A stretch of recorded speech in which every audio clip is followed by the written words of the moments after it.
baka maging sobrang bilis. Yung pagdidebate nila, kulang. Baka maging substandard katulad ng mga flood control projects. So, ayaw nila substandard.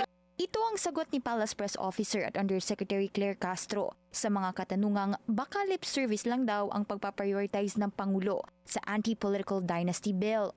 Una na rin kasing ipinanawagan ng ilang mambabatas na i-certify ito as urgent ng Pangulo.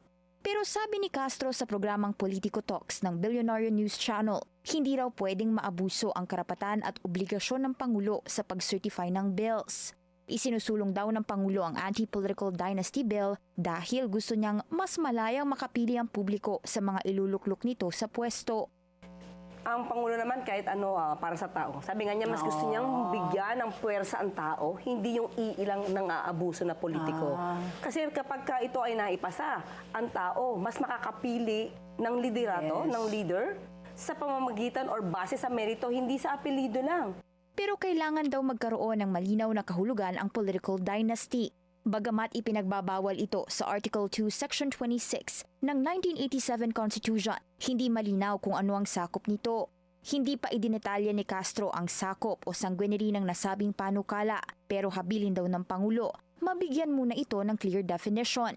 Mismong anak ni PBBM na si Representative Sandro Marcos at si House Speaker Bogie D, may hinaing panukala tungkol dito na aabot hanggang 4th degree of sanguinary. Base sa latest SALN ni PBBM, nasa 10 ang kamag-anak niya sa gobyerno. Pagdating naman kay Speaker Bogie D, nasa 14 ang relatives niya sa gobyerno.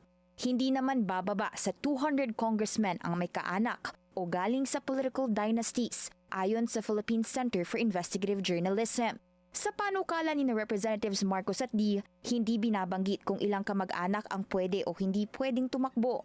Hindi man pwede tumakbo sa isang distrito, walang malinaw na probisyon kung pwede ba itong tumakbo sa iba pang district ng ibang probinsya. Sabi ni Castro, wag naman daw sanang harangin ito ng Kongreso kahit na hindi na kailang maraming political family ngayon ang nasa pwesto. Para sa Agenda Weekend, Hannah Tia, Billionaire News Channel.